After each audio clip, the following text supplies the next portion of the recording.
अर्थशास्त्र की केंद्रीय समस्याएं। तो बच्चों, ये जो केंद्रीय समस्याएं हैं वो इसीलिए उत्पन्न हुई हैं कि हमारे जो संसाधन है वो सीमित है और हमारी जो आवश्यकताएं हैं वो असीमित है। तो कौन सी केंद्रीय समस्याएं हैं अर्थशास्त्र में, जिसकी वजह से अर्थशास्त्र विषय इतना महत्वपूर्ण है और इसे पढ़कर हम इन समस्याओं का निदान कर सकते हैं। तो सबसे पहली जो समस्या है वो है क्या उत्पादन किया जाए और कितनी मात्रा में किया जाए। दूसरी जो समस्या है वो कैसे किया जाए, और तीसरी जो समस्या है किसके लिए किया जाए। अब हम एक एक के बारे में थोड़ा विचार करते हैं। क्या उत्पादन किया जाए। बच्चों देखिए, दो तरह की वस्तुओं का हम उत्पादन करते हैं। एक तो हमारी उपभोक्ता वस्तुएं होती हैं और दूसरी होती हैं पूंजीगत वस्तुएं। उपभोक्ता वस्तुओं में हर प्रकार की वस्तुएं जो हम कंज्यूम करते हैं, वस्तुएं और सेवाएं दोनों, जैसे दाल, चावल, चीनी, तेल, साबुन, ये सब कैसी हैं, उपभोक्ता वस्तुएं हैं। पूंजीगत वस्तुएं जैसे मशीनें। पूंजीगत वस्तुएं वो होती हैं जो कि उत्पादन कार्य में प्रयोग की जाती हैं। तो क्या उत्पादन किया जाए, इस प्रश्न का उत्तर हमें क्या मिलता है कि हम उपभोक्ता वस्तुओं का भी उत्पादन हमें करना है और पूंजीगत वस्तुओं का भी उत्पादन करना है। अगर हम उपभोक्ता वस्तुओं का उत्पादन करेंगे और पूंजीगत वस्तुओं का उत्पादन नहीं करेंगे तो क्या होगा, असंतुलन हो जाएगा और उत्पादन करने के लिए जो जरूरी मशीनें आदि हैं वो हमें उपलब्ध नहीं हो पाएंगी। इसलिए इन दोनों के बीच में संतुलन बना के रखना पड़ेगा। इसके ऊपर भी अर्थशास्त्र में काफी सिद्धांत दिए गए हैं। दूसरी समस्या है उत्पादन कैसे किया जाए। बच्चों, उत्पादन करने के लिए दो तरह की तकनीक है। एक तो पूंजी प्रधान तकनीक है और दूसरी श्रम प्रधान तकनीक है।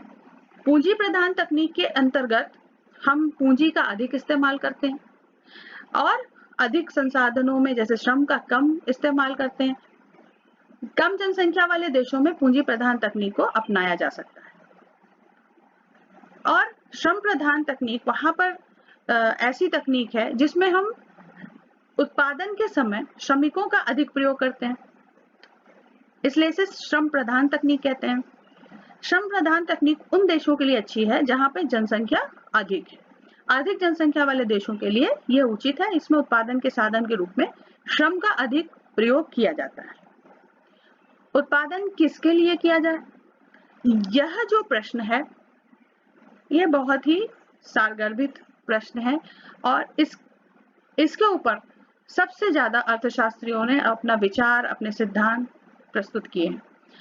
उत्पादन किसके लिए किया, जाहिर सी बात है कि उत्पादन के कार्य में जिन साधनों ने सहयोग किया है उन्हीं के लिए उत्पादन किया जाएगा। आप जानते हैं कि उत्पादन की जो पूरी प्रक्रिया है उसमें 5 संसाधन महत्वपूर्ण भूमिका निभाते हैं। भूमि, श्रम, पूंजी, संगठन एवं साहस। तो इन्हीं के मध्य उत्पादन को बांटा जाता है। इसके अंतर्गत यह भी देखते हैं कि किसको उत्पादन निःशुल्क उपलब्ध कराना है और किसको सस्ती दर पर उपलब्ध कराया जाए, किससे मूल्य लिया जाए, पूरा मूल्य लिया जाए। तो जो गरीब वर्ग है, जो निर्बल वर्ग है, उसको निःशुल्क देते हैं। जो मध्यम वर्ग है उसको सस्ती दर पे वस्तुएं उपलब्ध कराते हैं। आप देखते हैं इसके लिए सरकार ने राशन की दुकानें जो है ओपन की हैं और जो संपन्न वर्ग है उससे पूरा मूल्य लिया जाता है क्योंकि वो देने के लिए सामर्थ्यवान है।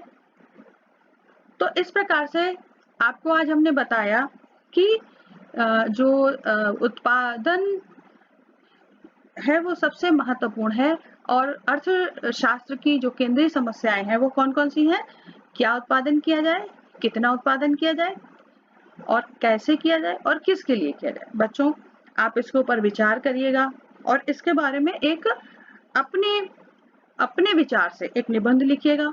और बाकी जो गृह कार्य है वो हमने आपको दिया है कि अर्थशास्त्र की केंद्रीय समस्याएं क्यों उत्पन्न हुई, प्रोफेसर रॉबिन्स की दुर्लभता संबंधी परिभाषा क्या है, अर्थशास्त्र की केंद्रीय समस्याएं कौन कौन सी हैं, क्या उत्पादन किया जाए के अंतर्गत क्या अध्ययन किया जाता है, किसके लिए उत्पादन किया जाए के अंतर्गत क्या अध्ययन किया जाता है।